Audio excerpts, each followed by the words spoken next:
Welcome to Module 8, Cybersecurity Auditing, Monitoring and Reporting. As we continue our exploration of the GRC landscape, we've covered setting direction through governance in Module 2, managing uncertainty with risk management, Modules 3, and 4, navigating the rules with compliance, Module 5, defining internal requirements via policies, Module 6, and implementing defenses with controls and technology, Module 7. Now, a critical question arises. How do you know if all these efforts are actually working?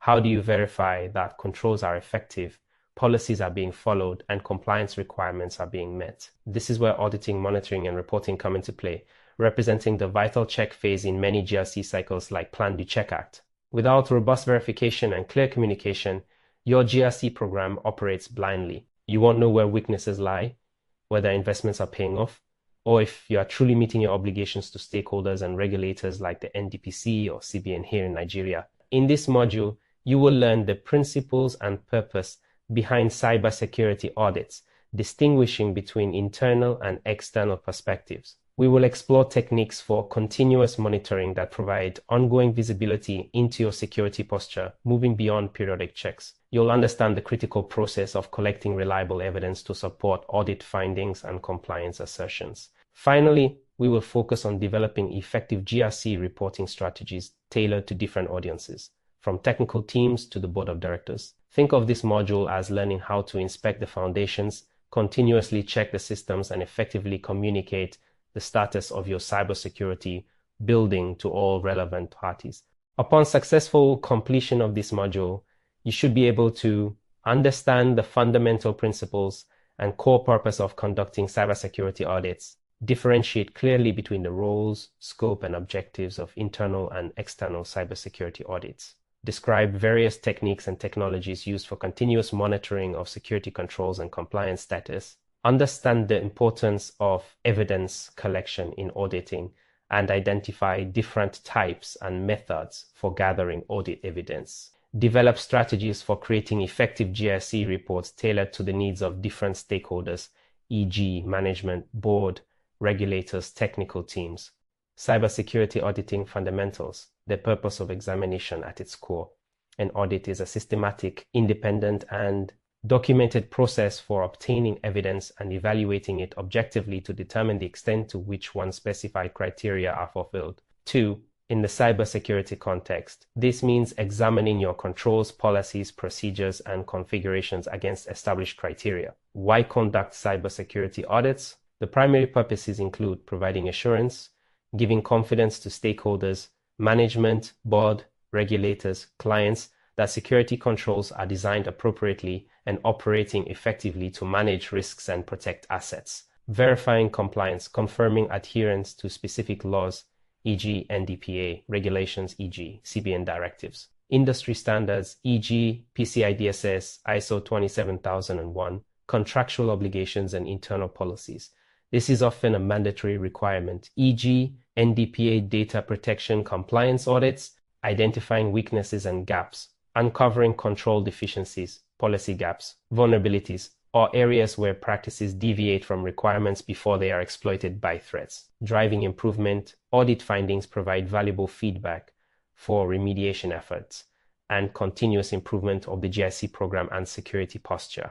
Assessing efficiency, evaluating whether security controls and processes are operating efficiently and providing value for the resources invested. Key auditing principles. To ensure credibility and value, audits should adhere to fundamental principles. Independence. Auditors should be free from bias and conflicts of interest related to the area being audited. For internal audits, this means organizational independence, e.g., reporting structure. For external audits, it means being a separate entity. Objectivity. Auditors must maintain an impartial, factual attitude and avoid being swayed by personal feelings or prejudices. Findings should be based on evidence.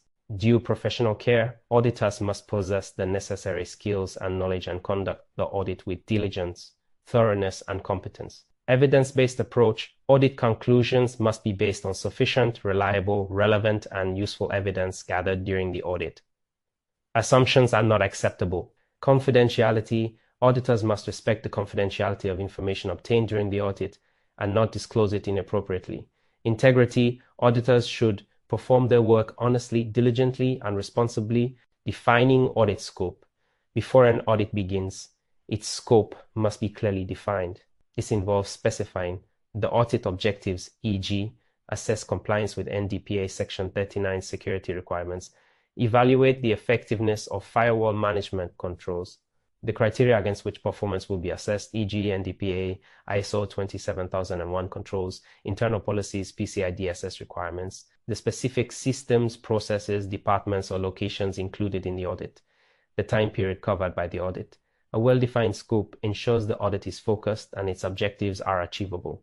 Internal versus external audits, different perspectives. Shared goals cybersecurity audits can be performed by parties inside or outside the organization.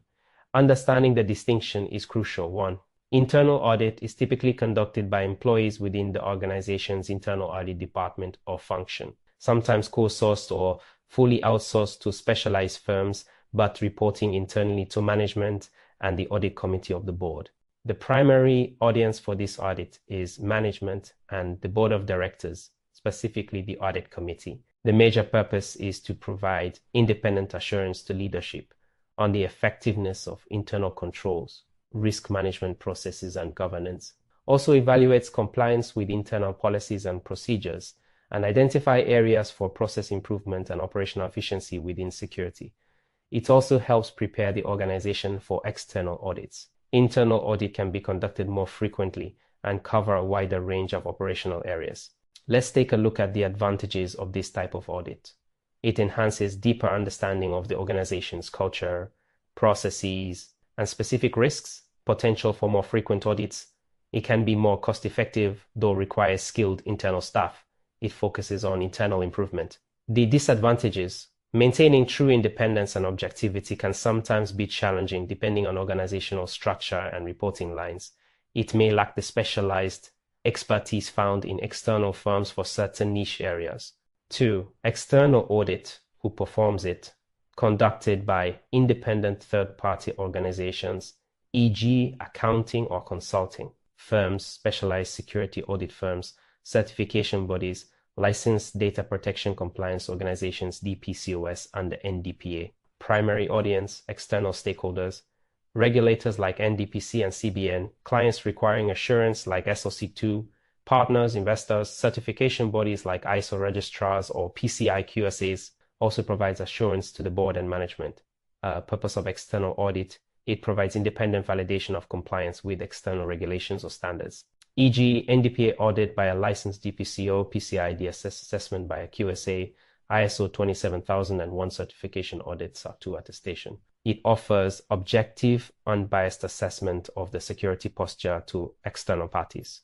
It leverages specialized expertise not available internally. The advantages: high degree of independence and objectivity, recognized credibility with external parties, specialized skills and knowledge of specific standards, regulations, often required for formal certification or regulatory reporting. Disadvantages of external audit: it is generally more expensive than internal audits. It occurs less frequently. Auditors may have less intrinsic understanding of the organization's specific context initially. It focuses often on compliance against a specific standard rather than broader operational improvement. Internal and external audits should ideally complement each other. Internal audit can help identify and remediate issues before the more formal and often higher stakes external audit occurs, potentially reducing external audit costs and improving outcomes. Both play vital roles in a mature GRC program. For instance, internal audit might review controls regularly, while an external DPCO performs the mandatory annual NDPA audit for submission to the NDPC.